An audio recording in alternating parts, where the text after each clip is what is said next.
I used to worship Halloween, not just the costumes or the spooky food or the decorations, but the way the entire neighborhood changed, as if something ancient crawled beneath the streets and woke up for one night. The air would turn sharp, the shadows longer, and everything familiar became a little wrong. My best friend Mark was an even bigger Halloween fanatic than me, always trying to create the scariest costume or the most terrifying setup. But no matter how hard we tried to crown ourselves the Halloween kings, we could never outdo Mr. Black. He was an aging, quiet man with a smile that never reached his sad, hollow eyes. And for years, he had lived under the rule of his cruel, vicious wife, a woman who treated everyone like dirt but loved Halloween with an obsessive, almost deranged passion. When she died, the whole neighborhood felt lighter, and for a moment I thought Mr. Black was finally free from her shadow. But for reasons none of us could ever understand, he chose to continue her tradition, decorating his house with the same eerie precision she once demanded. It was as if he wasn't celebrating Halloween, but honoring something she left behind, something that refused to die with her. Every year, Mr. Black outdid himself with a display so grotesque, so utterly nightmarish. It felt like the house itself was alive with malice.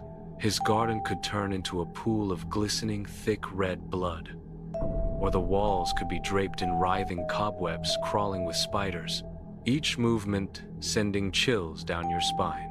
It was horrifying, revolting, and yet terrifyingly beautiful, and the rest of the neighborhood watched in awed fascination as he continually escalated the terror. But Mark could never stomach it. He was an insatiable showman, always desperate to steal the spotlight. And every year he threw himself into planning, spending thousands, preparing for months, convinced this time he would finally claim the title of Halloween King. And every year, without fail, Mr. Black obliterated his efforts, leaving Mark fuming, humiliated, and more obsessed than ever. His envy twisting the air around him into something almost dangerous. What made it even more unsettling was that Mr. Black always needed only a single day to conjure his horrors, a feat that sent Mark into a rage deeper than anything else in his life.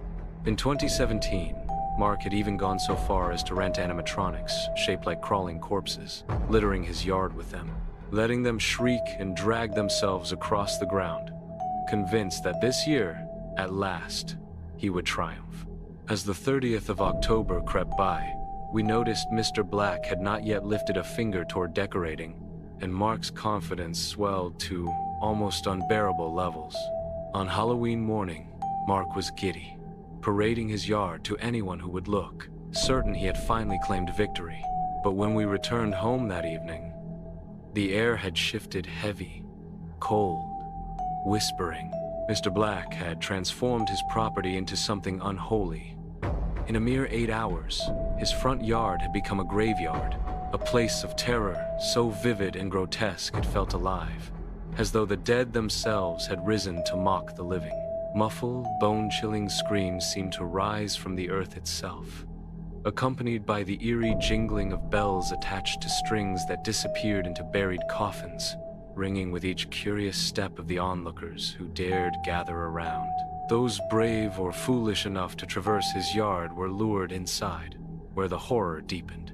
Mark and I followed, and it quickly became clear that his pathetic animatronics were nothing compared to what awaited indoors. The living room had been transformed into a full-fledged mortuary.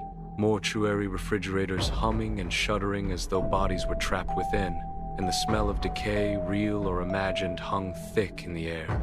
Mark's jaw dropped in disbelief, and mine did too. He swore, right there, that he had finally figured out the secret behind Mr. Black's otherworldly abilities. How this frail, aging man could conjure such horrors every single year without any apparent help. Trucks? Workmen? Not a single sign of them. Yet somehow, the impossible became reality before our eyes. Mark asked the question that had been buzzing in both our minds, and I chuckled nervously. Nah, come on, he's retired. He probably just does it while we're at work, I said, but Mark didn't buy it. Something about Mr. Black screamed wrong, and Mark was determined to uncover it. True to his word, when October 31st, 2018 rolled around, Mark called in sick, insisting he needed to stay home and observe. I sighed, half amused, half worried at how seriously he was taking it.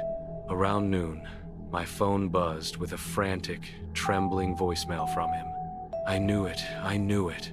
His voice cracked with fear and excitement as he whispered, "You won't believe what I just found. Mr. Black is a depraved monster." And then the message cut off abruptly. I tried calling back immediately, but there was no answer. Only a creeping, suffocating silence on the other end that made my stomach turn cold. After the fifth, or maybe the sixth, missed call, a chill of dread crept over me.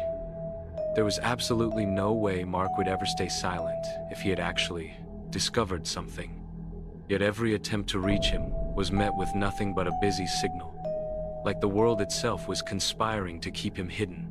By the time I left work, fear gnawed at my chest. Mark was never this quiet. I had to know what had happened. As soon as I got home, I rushed over to his place and pounded on the door with fists that shook. His wife answered, worry etched deep into her face. "Lee, is Mark here?" she asked, frowning. "He went out to run some errands a few hours ago, but I haven't heard from him since. I thought maybe his phone died, but he should have been back by now." I swallowed hard, feeling the weight of the truth. Mark hadn't told her about his plan to investigate Mr. Black. She would have been furious, but there was no time for secrets now. If he was truly missing, we needed the police.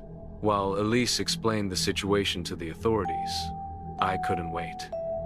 I had to see Mr. Black myself. Something about the old man's house, the way the shadows moved across its warped walls, called to me with a cold, unrelenting pull. By the time night fully descended, a crowd of children and adults had gathered at Mr. Black's house, eager, or perhaps foolish enough for the annual Tour of Terror. That year, his yard had been transformed into a dense field of tall, choking grass, so thick that the front door was nearly invisible, and all that emerged from the sea of green were the twisted silhouettes of makeshift scarecrows. Nothing was wasted in his creations. Every scrap of cloth, every bone-like stick, seemed carefully chosen to unsettle. As I stepped into the yard, the air hit me with a wave of putrid stench, a vile blend of decay and rot, far stronger than anything he'd ever conjured before. "Mr. Black, you have a moment?" I called, my voice trembling slightly. "In a minute, old friend, after the tour," he shouted back, herding the crowd into the house. I remained frozen outside, the odor clawing at my senses, and curiosity overcame my fear.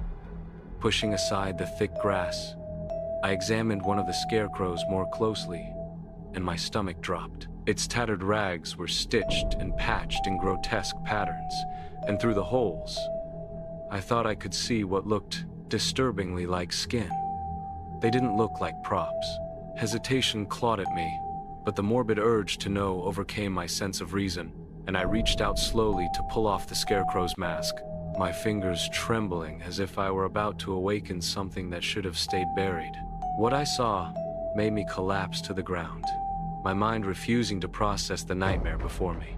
That scarecrow wasn't a prop, nor a doll, it was a real corpse. "Oh man," was all I could whisper as the stench of decay clawed at my senses. Gathering enough courage to look around, I checked the other scarecrows. Most were skeletal remains, long since perished, twisted into grotesque figures. And then I reached the last one. The clothes were unmistakable. My hand trembled violently as I lifted the mask.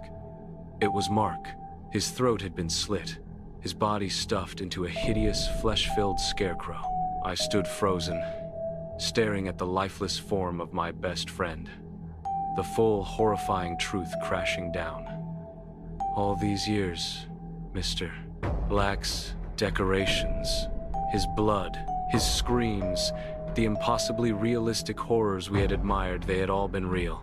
Every nightmare, every scream, every inch of terror had been his doing. We had been unwitting witnesses to a monster's work,